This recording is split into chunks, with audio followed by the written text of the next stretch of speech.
Bonjour à tous, aujourd'hui nous allons parler de la conquête hitlérienne.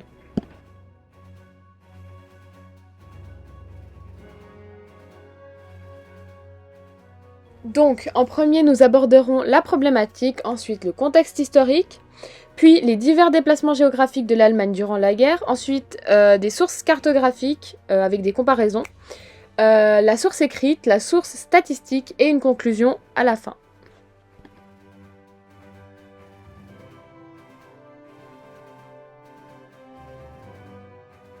Nous aborderons la problématique qui sont deux questions. Quels sont les déplacements des puissances durant la guerre et comment Hitler a-t-il réussi à mettre toute l'Europe à ses pieds?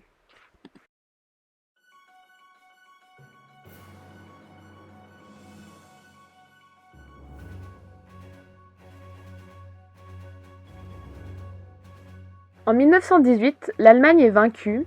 Après cela, en 1921, des territoires sont cédés et la Pologne est créée. Toujours en 1921, l'économie allemande est en hyperinflation, donc pour préciser l'hyperinflation, c'est une hausse des prix au sein du pays. Donc quelques années plus tard, en 1929, il va y avoir le krach de Wall Street et les taux de chômage vont exploser. Quelques années plus tard, en 1933, le nationalisme est en montée en Allemagne, qui est ensuite suivi par la montée au pouvoir du parti nazi avec à sa tête Adolf Hitler. Ce dernier a été donc nommé chancelier allemand, et son but étant de redonner à l'Allemagne sa grandeur d'avant et de retrouver la domination sur l'Europe. Mais le traité de Versailles dit que l'Allemagne et ses alliés sont les seuls responsables des dommages de la Première Guerre mondiale. Il lui est donc interdit d'avoir de l'armement moderne et il ne lui est autorisé qu'une petite armée. Le 26 février 1935, Hitler ne suit pas les règles et ordonne la création d'une armée moderne, et il rétablit le service militaire. Staline se méfie des pays occidentaux et souhaiterait donc négocier un pacte avec la France et la Grande-Bretagne.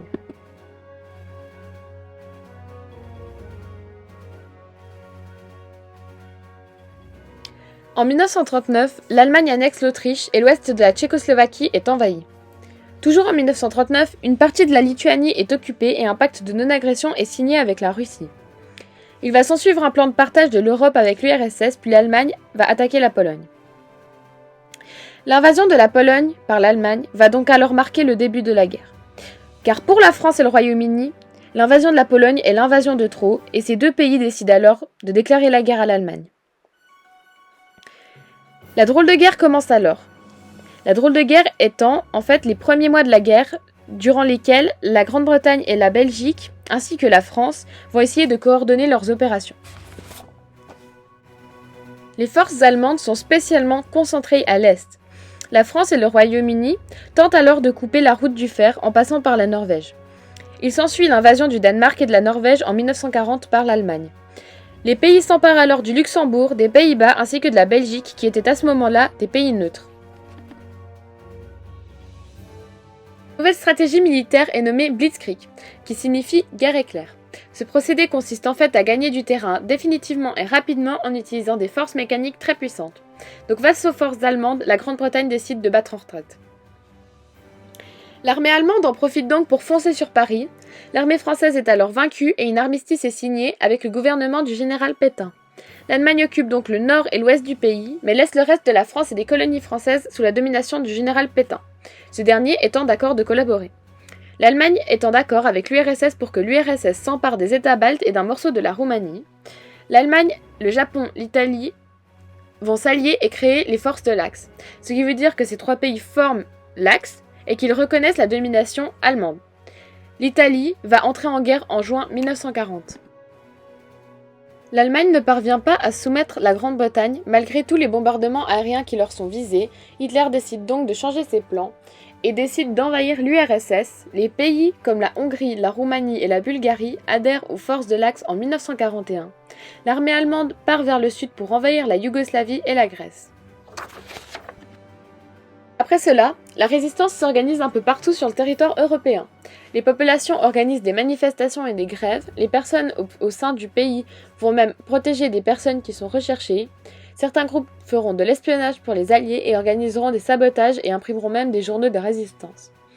Il y a même de la résistance anti-nazie en Allemagne. Il y aura eu aussi également plusieurs tentatives d'assassinat envers Adolf Hitler, mais en vain. Le 6 avril 1941, après s'être assuré du contrôle des Balkans par l'envahissement de la Grèce et de la Yougoslavie, le 22 juin 1941, les Allemands vont alors violer le pacte germano-soviétique en envahissant l'Union soviétique.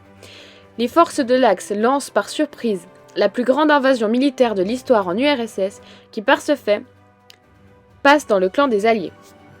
Le clan des Alliés étant en fait tous les pays s'opposant aux forces de l'Axe. Les Allemands, pendant l'été 1941, vont progresser dans le territoire soviétique. La résistance de l'armée rouge, qui a empêché les Allemands de s'emparer de Leningrad ainsi que Moscou.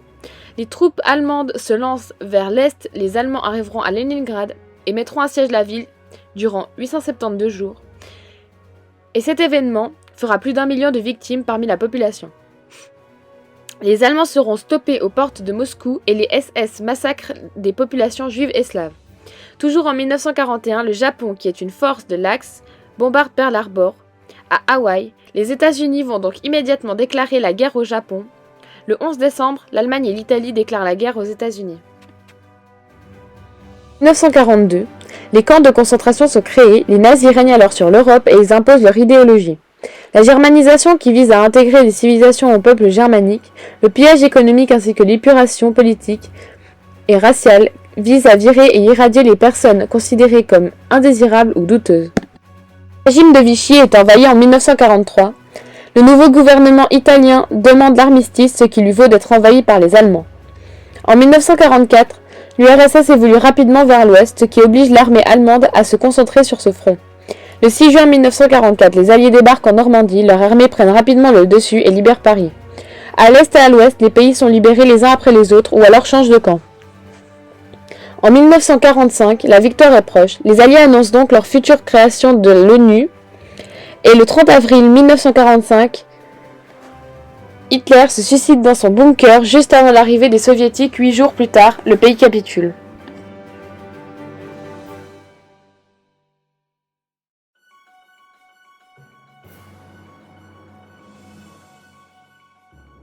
Donc sur cette carte, on peut voir une représentation des territoires au 1er septembre 1939.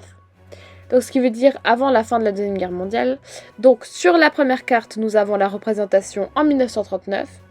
Et sur la deuxième carte, nous avons la représentation en 1945. Donc on peut voir sur la première carte que l'URSS est en rouge. Donc les territoires de l'URSS se trouvent en couleur rouge, que les territoires neutres sont en blanc, donc ce qui veut dire la Suisse, la Belgique, les Pays-Bas, l'Irlande, le Portugal, le Danemark, la Norvège, la Suède, la Finlande, l'Estonie, la Lettonie, la Lituanie, ainsi que l'Arabie, l'Irak et la Perse. Donc ensuite on peut voir que les zones des Alliés ainsi que les possessions sont en bleu, ce qui veut dire que la France, la Grande-Bretagne, la Syrie, le Liban, Chypre ainsi que la Pologne. Les territoires sous domination du Troisième Reich allemand sont l'Allemagne et l'Autriche. En violet, on peut voir que les territoires sont neutres, mais sympathiques aux Alliés, donc c'est-à-dire plus précisément la Roumanie, la Yougoslavie, la Grèce ainsi que la Turquie.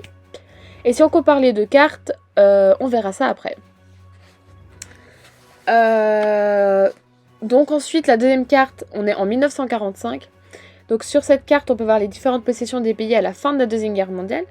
Donc on peut voir que tous les pays en blanc, ils sont neutres. Ce qui veut dire que c'est la Suède, la Finlande, l'Italie, la Yougoslavie, la Suisse et d'autres pays. On peut également voir que les territoires rayés en rouge, c'est des territoires annexés par l'URSS et que les zones en rouge plein sont des zones d'occupation soviétique. On peut également voir qu'il y a des fortes présences militaires en Pologne et en Tchécoslovaquie, en Hongrie, en Roumanie et en Bulgarie. Et on peut voir que les zones en bleu sont des zones d'occupation des Alliés et que les villes divisées sont Vienne ainsi que Berlin. Donc si on compare les deux cartes, comme dit précédemment, on peut voir en fait que les territoires, ils étaient plus variés en termes de domination en 1939 qu'en 1945, et qu'en 1945, beaucoup de territoires sont sous possession de l'URSS ou des zones d'occupation des Alliés.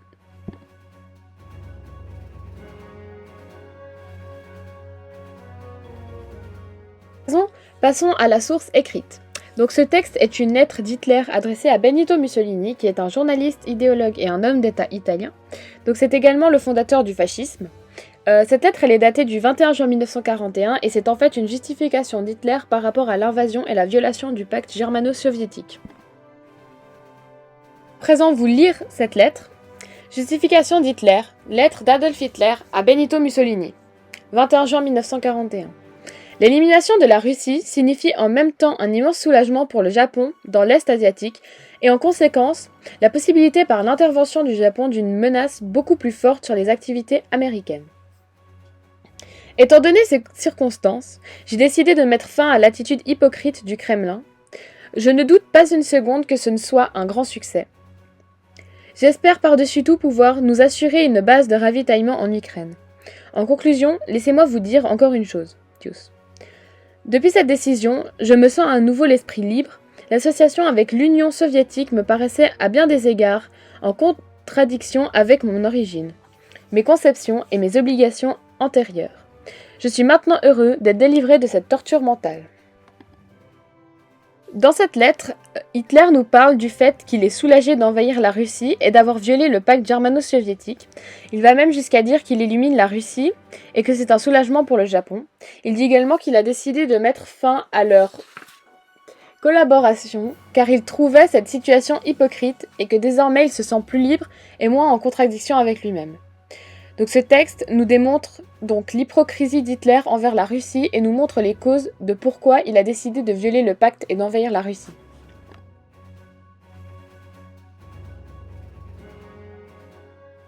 Passons désormais au graphique. Donc, ce graphique nous montre la montée du chômage en Allemagne avec la crise de 1929. Donc ceci est un graphique qui nous montre le chômage en Allemagne en 1929 et ce taux de chômage est dû à la crise. Sur ce graphique, nous pouvons voir que le taux de chômage est le plus élevé en 1932, avec plus de 6000. Nous pouvons voir également que le taux de chômage était redescendu légèrement en 1933, mais est remonté l'année d'après en 1934. Nous pouvons également voir qu'en 1939, les taux de chômage avaient énormément baissé et étaient même plus bas qu'en 1925, soit avant la crise. Ce graphique nous démontre alors que malgré ce qu'il a pu faire, Hitler a tout de même réussi à remonter l'économie du pays.